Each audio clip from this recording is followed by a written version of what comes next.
Today, our work gang returns to take us to the office and to the job site to ponder new 2011 workplace rules and politics. No more ashtrays, no more whiskey in the desk drawer.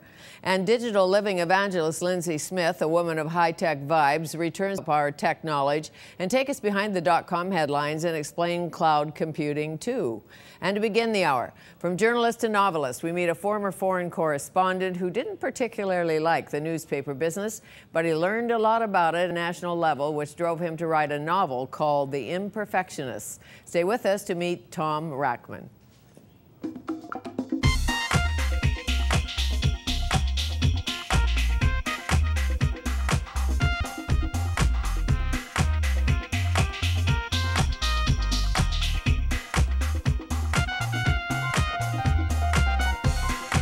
Tom Rahman is still in search of a permanent home. He was born in London, has lived in Vancouver, Toronto, New York, and written news stories from India, Sri Lanka, Japan, South Korea, Turkey, and Egypt. He chose Paris to compose his accolade-heavy novel based in Rome. It is called The Imperfectionists. Rahman currently lives in. It is my pleasure to welcome Tom Rahman, former foreign correspondent for the International Herald Tribune, to Studio 4 to tell us more. Thank you very much. That's a lot of places you've been. It's quite a few, yeah. It's been quite a tour around the world. Wonderful, and really actually why I wanted to enter journalism in the first place was to be able to live in various countries and access them as you can as a reporter. So I've had great luck that way. And get paid to access them. And get paid now and then, yeah. Did you have any desire to cover Iraq, war zones? I had get shot at a couple times or two. I had very brief desires that lasted as long as I realized people might actually shoot in my direction, at which point the desires rapidly. I think that I liked the idea of being probably a braver foreign correspondent than I actually was, but I'm not really over-endowed with courage. So I took a different route. I did occasional stories that were slightly dangerous, but not really. What did you make of other foreign correspondents? Well, they're fascinating. What makes them tick? Yeah, they're really a fascinating group, actually. There are all sorts of different types, but one of the things that I discovered was that in many cases, that which makes for a brilliant correspondent doesn't necessarily make for a wonderfully charming human being.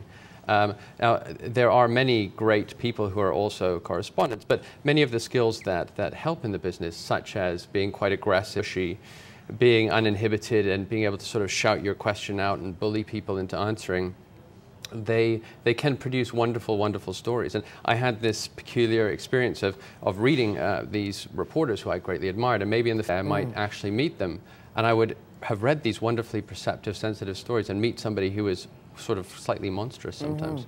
Well, as you know, they drop names and they drop wars. Yeah, exactly. I was in Lebanon. I was it's part of it, yeah. Atop the tower, and this is what happened to me. And sometimes foreign correspondents forget the people stories. They get the war stories, no question. And at a network level, if you're in television, the demand is get the action, get the blood, get the woman dying on the sand. Right.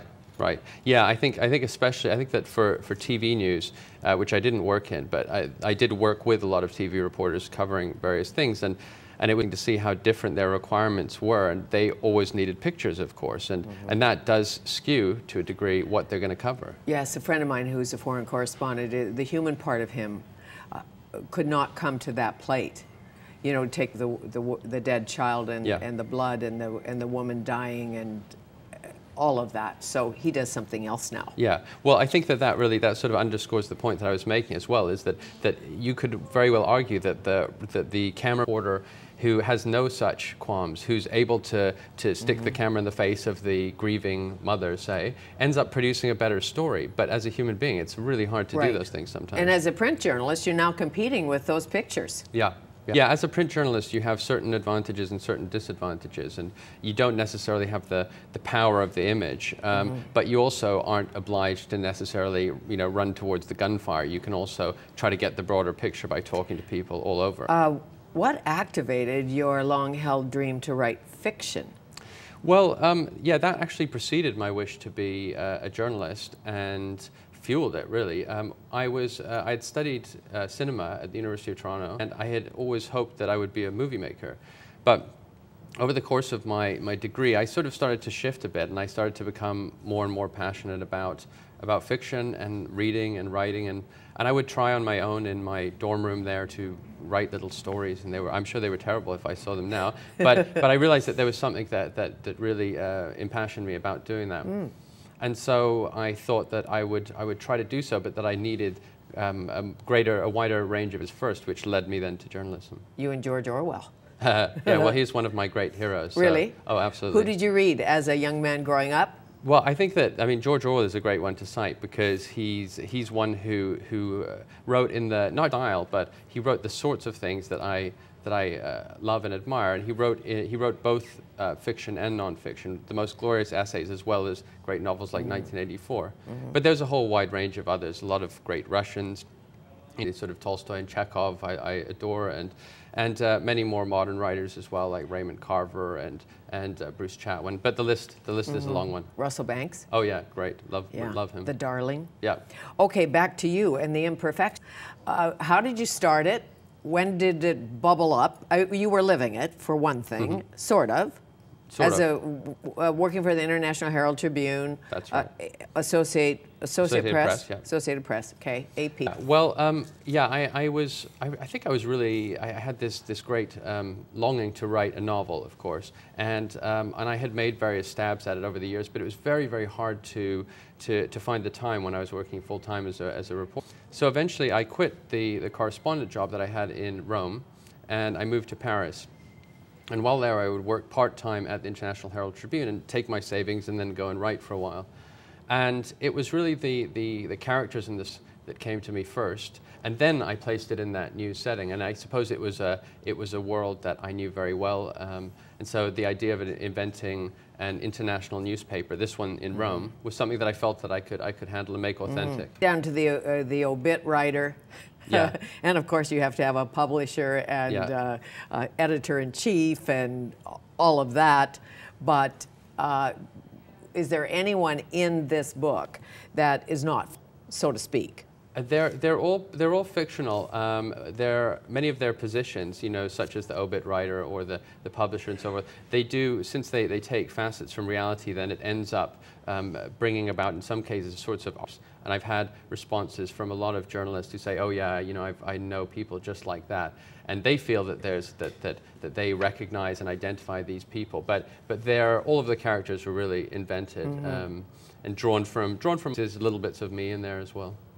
Little bits of disgruntled you, maybe not liking the newspaper business so much, or the part of you who loves the news business? Well, I think probably both. I think that the book contains both laments about the industry and some affection for its finer points, and probably both of those are drawn from me.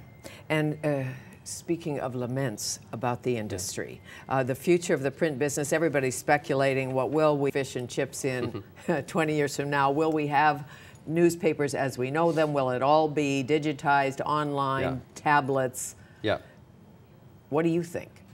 I think it's very risky indeed to predicting exactly how it's going to look in the future, simply because the pace of new technology is so extraordinary that, I often think about the fact that just last year the iPad was introduced, and it feels like it's been with us for decades now. And each of these bits of technology changes the environment for the media so profoundly that it's hard to tell. It is clear, though, that the traditional print media are already in dire straits, and that it's hard to understand how their financial model can continue in the future. Sure, when you see your dailies go down in the United States, not here yet that I know of. I don't know, National Post could be a bit precarious, who knows? The International Herald Tribune, one of my favorite papers ever, that in the New York Times. Is it thinner today? It is. The thing is that there are lots of aspects of this decline in print media that aren't immediately obvious, aren't immediately visible. So the most dramatic cases are when the publications just fold. But there's damage at a smaller level, which is staff being reduced dramatically, so things aren't covered the same way. In some cases, you see a newspaper actually getting physically smaller because newsprint is expensive. And certainly the New York Times, which owns the International Herald Tribune, have suffered some serious losses and are trying to somehow balance it all in the media world. Well, when you lose a serious investigative journalist, as you know, it changes the landscape. dramatically when you put a reporter on a news beat. Yes. It changes the landscape. Absolutely. Because you only have so many to do. And not that we've done that here yet. We have great copy editors, news editors, publishers, editors-in-chief, all of that. Yeah. But down the road, they're all asked, any of my friends who are columnists and reporters are wondering what next. Yeah. With citizens reporting the news. Yeah, I mean, that's another thing, and I think that there are certain clear advantages to all of the information that is available online, and the speed of these updates, and the fact that for readers you can now access an awful lot of news from anywhere in the world for free in many cases. But there are consequences to that. If these things aren't being financially supported, then they can't continue at that level.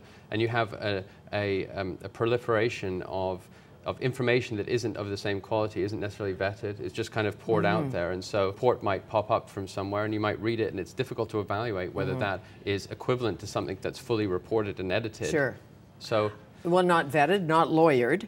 Who knows if it's true? If it's in print, or you can hold it up. Right.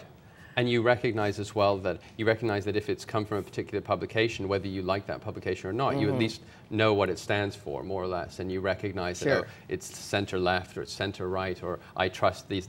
If it just comes from somewhere in cyberspace, then you have no idea, and you think that with so many of these voices all shouting simultaneously, then our attention tends to be drawn to that which is screaming loudest, and not necessarily that which is screaming most accurately. Well, and much at this point, if I don't want to buy the newspaper, I can get the columnists I love online. But they are coming from the newspaper, so to speak. Absolutely, and a lot of the most popular stuff are reading for free is actually just the traditional media that they're reading for nothing online, and it's very, very hard then to get anybody out of the habit of the sort of entitlement to free news, which I think everybody reads online has, me included. Did you ever want to be a headline writer? I have been a headline writer. Have you? Yeah. I did that at the Herald Tribune and wrote captions, and it's great fun actually. It's sort of like a crossword puzzle. You have to try to fit it within the space and make it sexy and interesting and accurate too. Headline writer, and then first sentence, and sometimes it's I collect any. Sometimes it just works out that way. Yeah. You know, and it's very funny. And other times it gets your attention. What's the secret writing a great headline? Knowing a lot of short words. You have to know synonyms that, irks and assails and things like that. All of these words that only exist really for headlines. And then I think trying to capture the essence of the story in a way that doesn't replicate the top of it, because you don't want to read, Chrétien did this today, and then the lead is Chrétien did this today. It somehow has to reflect the whole of it, but also suck people in. So it's an art, and it takes a little while to get, but it's great fun when you get one that really hits it. Sure, it's like writing promos. Oh yeah. Let me write a promo for you so that you will watch this show, and let me think of the clever piece, but it'll attract you, and you know a little bit about it, but not too much, so you want to read the story. Exactly. You know, the Christy Blatchford. Right. Has to have a good headline. Not always. Yeah. Because she writes a great column. So, what is this about? The essence of this book? It all takes place at an international newspaper in Rome, a place that was founded in the 1950s, and over the decades since has gone through good times and rough times. And the point at which we begin the story is in the mid-2000s, and the paper has fallen on times. It's certainly not at its peak anymore. And each of the chapters tells the story of a different character who works at this paper, or in one case is a reader. So you have the editor-in-chief, you have the publisher, you have the correspondent in Paris, another bureau, and so forth. And so each of these chapters is a complete story in and of itself, but progressively all of these tales intertwine until the history of the paper and the present of these characters collides and climaxes. See, that's what's intriguing about it, and I love Ott. His son and himself, Mr. Ott, Cyrus Ott. That's right. Wealthy, always dreamed of having a newspaper and just bought one. Yeah, absolutely. He's the founder of this paper, and his story is told in little segments between those the complete stories from the present day. So you begin in the 50s, where he's gone to Rome, and he, for various motives that come clear in the book, has decided he's going to set up this newspaper, and he's going to have something for for the English reader abroad, for the expat, for the traveler, and he's going to make it a great paper, he hopes. And then it's from that period, and we now find it in the present. And Kathleen Solson, his editor-in-chief, you very quickly how tough an editor-in-chief has to be. Yeah. And how you balance all the marbles in the newsroom. Absolutely, yeah. Yeah, she's the present-day editor-in-chief of the newspaper, and she's struggling with staff members who aren't intelligent in many cases, and in other cases are good but unmotivated. And she has also the terrible pressures that everybody in the business faces right now, which is not enough money. So she knows what a good paper is, but she struggles to put one together with what she has. Sure, and everybody knows about deadlines. And the most eccentric character, perhaps, is the one who has to read the newspaper stem to stern, but doesn't care what day. Tell me about. Yeah, she's the one character who's not working for the newspaper. She's the reader, and that was to give another side of this whole story of the paper. And she's an older woman who has been reading the paper devotedly, dedicatedly, for years and years and years, and she's on reading every single article in every single edition, that she's fallen years out of date, and she doesn't want anybody to tell her about what's going on in the present day because it would ruin the story. Sure, she's still reading 1962 or something. Exactly. Well, so, not that far back, yeah. But she cannot go on to the, talk about obsessive compulsive. Yeah, absolutely. Cannot go on to the next one until she finishes this one. So there you go. What about Vespas and spaghetti and lots of Rome and? Well, yeah, that I tried to weave in my own experiences, my own feelings about Rome, which is the backdrop to the whole novel. And I lived there for about 4 years in total, working as a reporter and then writing there. And it's a city I know quite well and one I'm very fond of, and so it was a pleasure to have a chance to try to evoke that in the novel too. Your passion for Italy, does it run deep? You were born in London, I know. That's right.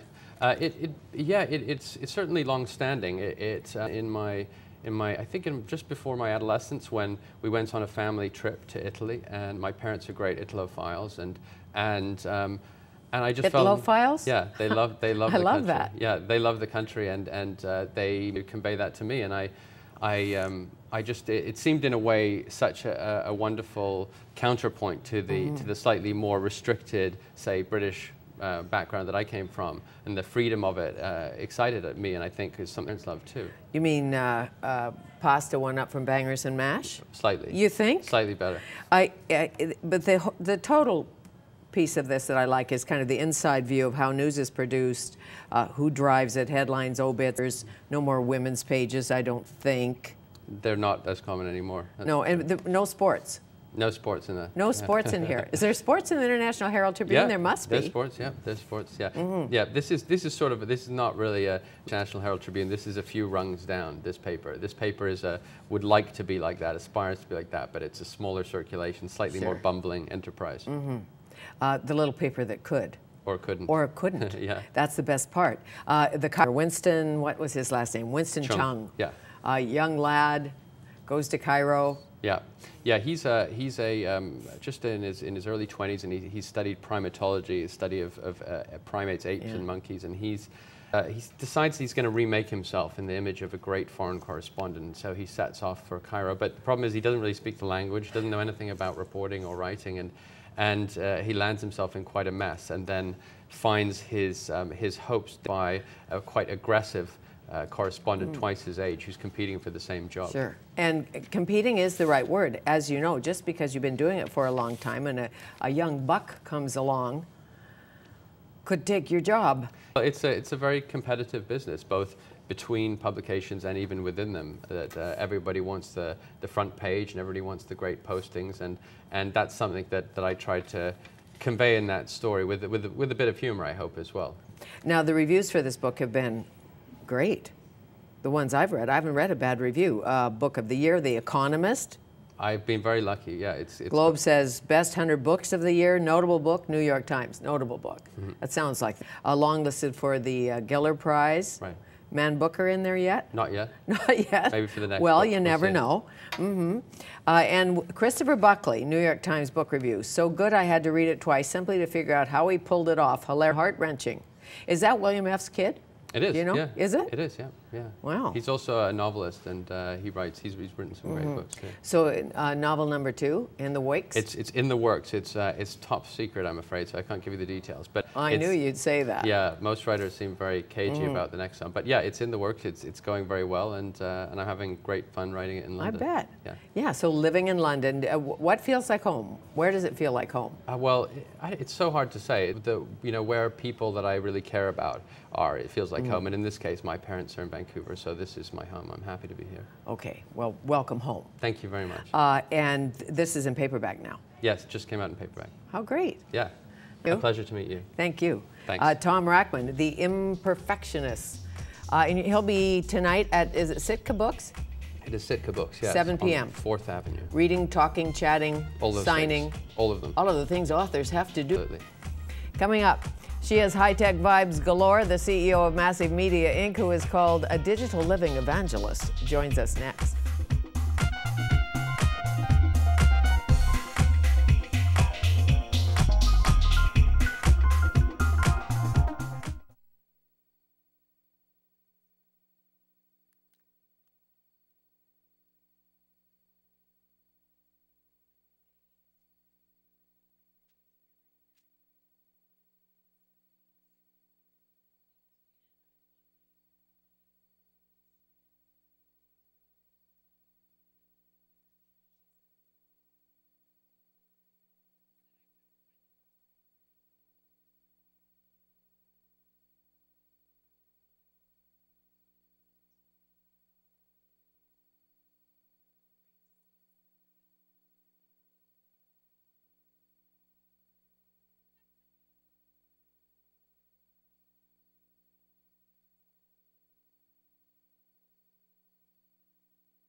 Popular book a while back called Love is the Killer App.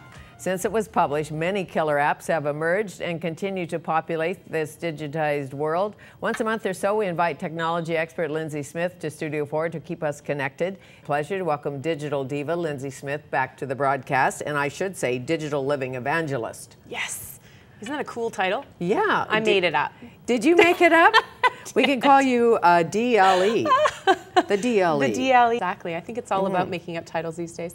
Well, when I first met you, we called you the Wired Woman. Yes, because I was the president of the Wired Women's Society. Exactly. And now you're a CEO of Massive Media, Inc. It's true.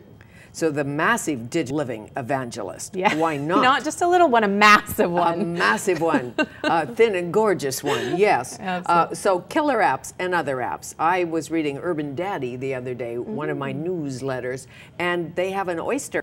An oyster app? Yes, if you haven't want to seen know that everything one. you ever want to know about oysters. Okay. It's called Oyster App or whatever it is, and there's 250 oysters you can read about. You can read it. Well, it's true that you can actually get for just about everything. Wasn't it the Apple commercials that that started off saying that. And apps are no longer just applicable for Mac products. We're talking about apps for Google Android phone and for other smartphones as well. So we're getting into an age. There's a lawsuit going on right now, or talk of a lawsuit for Microsoft actually going after Apple and saying that you cannot trademark the App Store. They're challenging the trademark.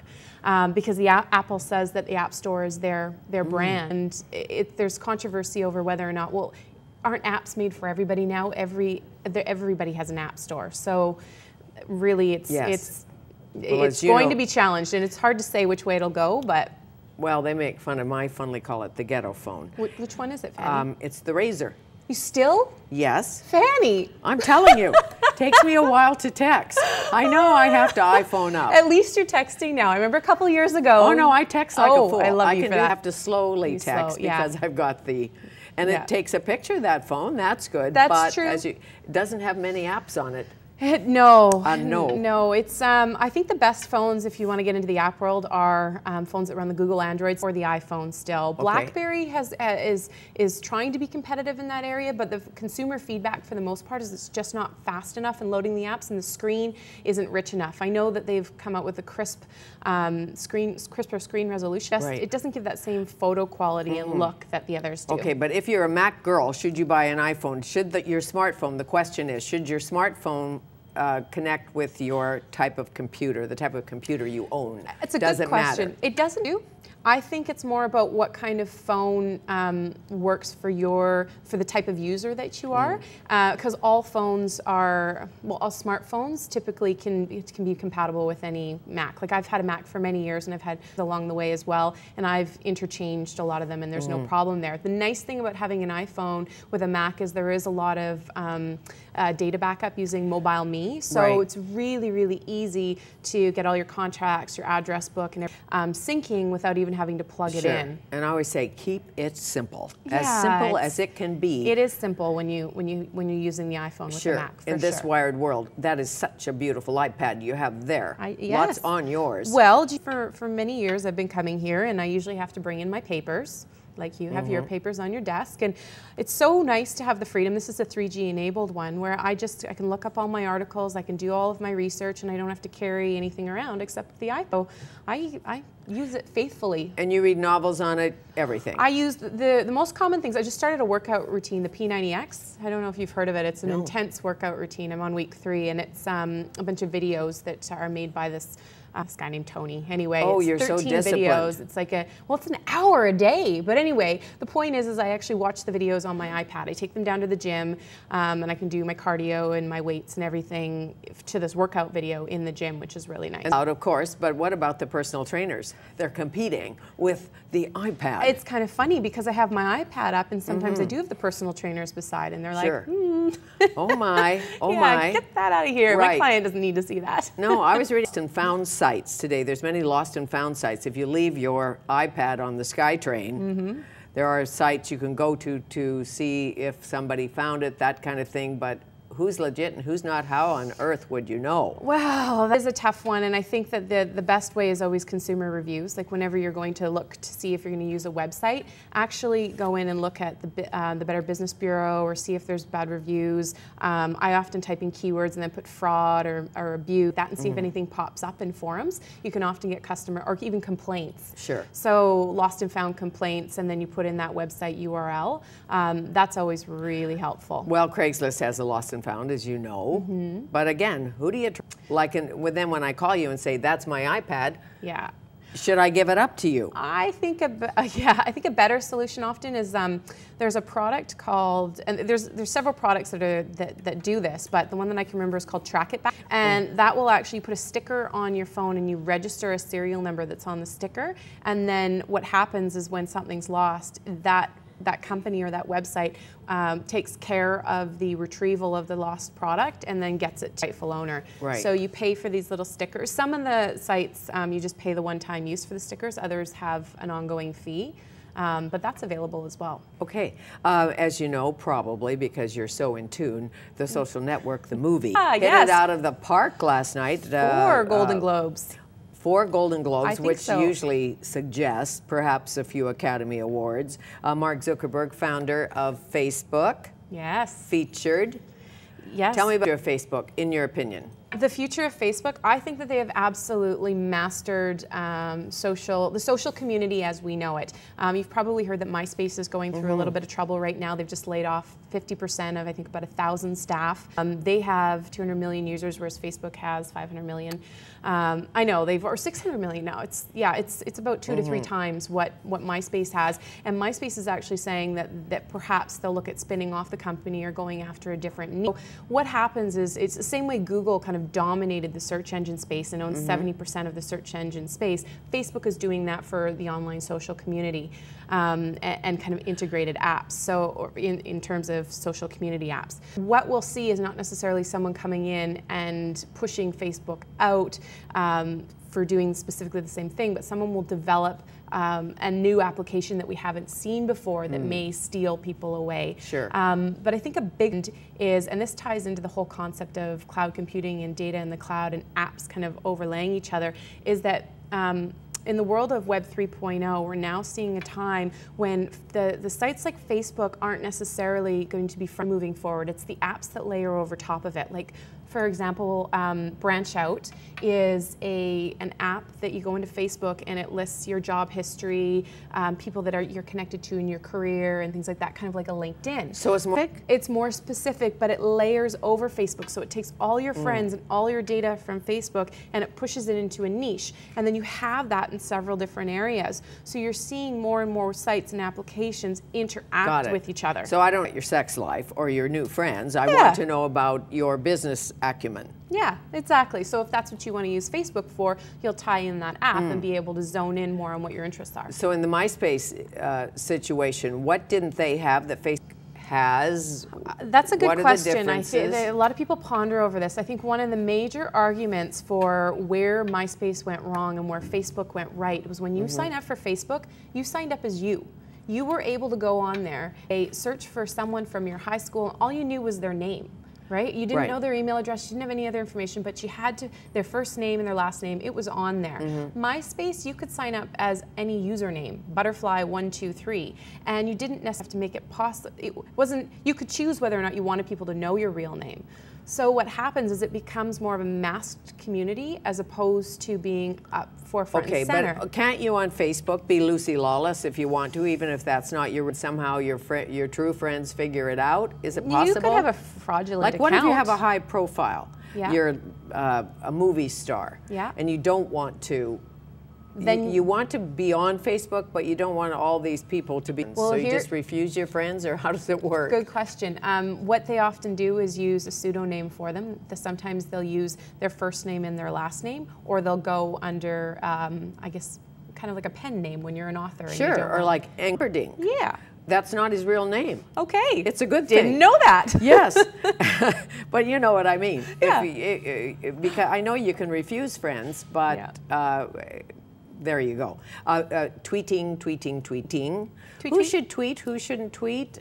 Join up for Twitter.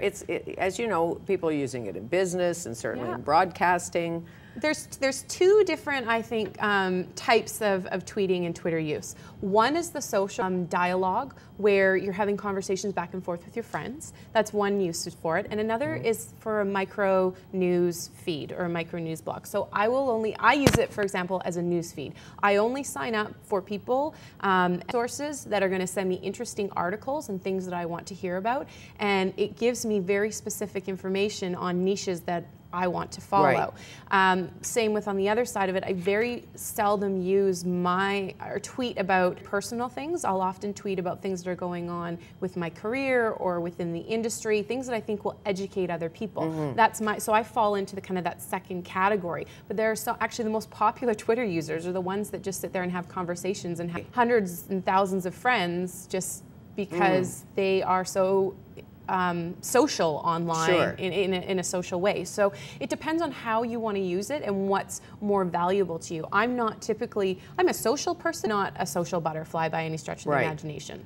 But tweeting could be good advertising or bad advertising. Tom Rahman, first guest, brilliant young author, leaves here and says, worst interview I've ever had. Yes. Or he says, best interview I've ever had. Or he says, mediocre.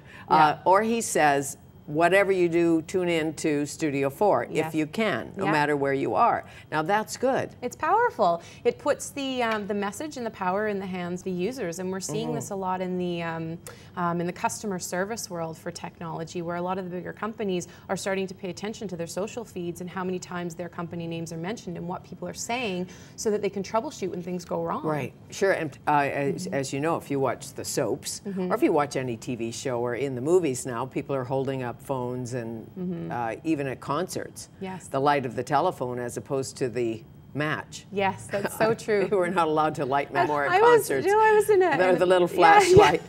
I was so surprised. I was at a concert a little while ago, and I couldn't believe, I looked over the crowd, and it was just all mobile phones recording, and I thought, are we allowed to do this? I thought we weren't allowed to tape, but I think we've actually reached where it's just kind of, or a time where it's being allowed. Sure. Well, where do you think it's out of control? Certainly in the seedy side of the pornography business, of course. Right. What worries about how fast this digital train is moving? Anything? I find it's a lot of pressure for anybody to try and have to keep up with the amount of emails, social media, news articles. The information is incredibly diverse, and it's all at our fingertips, that it's impossible to actually keep up to speed with it, and yet people expect you to because it's available. Sure. And I think that it's see a backlash happening with a lot of people saying, I just no more social media, no more computers. I've just had enough. So I think that that's got to balance itself out a little bit. Sure, and certainly in education has to balance, because you can't be behind the times. And if you're teaching a young child who's growing up with a smartphone and a computer, it's hard to say, okay, do your penmanship. Yes, yeah, it's true. Well, I don't know if you had heard, but there's actually a school in Yaletown that's into iPads into the classroom for the younger grades. So, and online voting coming in some countries, and I know it's been suggested here. And then you go into the whole area of who's watching. Is the vote count right? You know, we've had errors in voting with chads it is and easy. It will machines. have to be extremely secure, because it's not easy to hack into these things, but it happens. Sure, but more people would engage in politics and voting if they didn't have a car in the rain and go to the voting booth. So it does make sense, because why don't you want more, especially more the younger voters? generation. Especially the younger generation, and as the boomers age, who's going to be running the world? We are. We, they. We, they, whatever. 3D TV. Yeah. Have you tried it? What do you think? Yes. Oh, it's insane. Yes, I was in the store the other day with the glasses with your glasses on. Pretty cool. It is amazing. It's a completely immersive experience. And there who are wondering, you know, is 3D TV for me? There's a few things that you can think about. One is, do you watch a lot of sports? Is that important to you? Two, do you watch a lot of animated movies? Because that's the content that's coming out right now. And three, are you interested in doing videos and camera pictures in 3D? Because that is available now, and it's absolutely phenomenal. Imagine watching your children's soccer game in 3D. Yes, I totally get, or the Super Bowl. Or the Super Bowl. Hello. Yes. And the thing is, you don't get dizzy anymore. Days of well, you weren't born then. No, I remember. Those plastic glasses, remember you could have red or green in the movie theater? Yeah. And now, really, you just don't. Yeah. It's not as bad. Dizzies. It's not as bad. Some people do feel motion sickness. And did you know that actually 10% of people can't recognize the new 3D technology? What does that mean? They put on the glasses and it doesn't affect them. Oh, so it's a brain-eye thing? Yeah, they can't. Really? I don't know the science behind it. I just know that people cannot, like the 3D television packages that are out right now, 10% of them cannot enjoy it. Well, so it looks like a flat screen to them, you mean? Or they it just looks like the double images. Because what happens is when you don't have, it looks like what it looks like when you don't have your glasses on. Okay. So it's kind of that double image on top of each other. And it's the brain eye and all of that. So of all the things we should be looking at, probably cloud computing. Do you know what that is, Fanny? Well, you were explaining it to me a little bit, but and Ian, the producer, was trying to tell me a little bit about it. In layman's terms, it means what? It's the concept that you're no longer storing software and data on your actual devices. It's being stored up on the internet, and you're accessing it from multiple devices. So anywhere And from anywhere in the world, yeah. This concept that instead of Google Docs is an example of accessing something from the cloud, where you could get onto any computer, log in, and access that. Or I have a file sharing system, Dropbox, where I store most of my files on that Dropbox folder, and it sits on my computer as if it's just a regular folder on my hard drive. But really, it's not sitting on my computer. It's taking up space on the internet. It's not taking up hard drive space. Okay. Access it from my iPhone, from my tablet, from a PC, from my Mac, any computer I log into, as long as I can have access to the internet, or I've downloaded the software for it. These files are anywhere. I'm no longer attached to just one device. I can access it from as many devices as I want to. Well, see, that's quite brilliant. Isn't it? Really. Do you think a day will come when we'll have solar energy to power up all these devices? Yeah. Because, you know, we're living in a world of cords. Yeah, it's true. Well, I think that we do have a lot of devices that are, well, no, actually, it's the calculators that are still solar. I have one. Of course I would. But I have one too. And the other day I was like, this thing isn't going on. And I went, oh, that thing called solar power. I'll just put that in the window. Just put it in the window. Oh, how simple is that? But no, there's solar-powered battery chargers for when you're camping. I've seen those. Yeah, so who knows? Possible. Possible. To see you again. Thank you, Fanny. This is why you're the digital living evangelist. Yes, it is. Lindsay Smith. And coming up, 3 consultants we affectionately call our work gang return to take us into the 2011 workplace.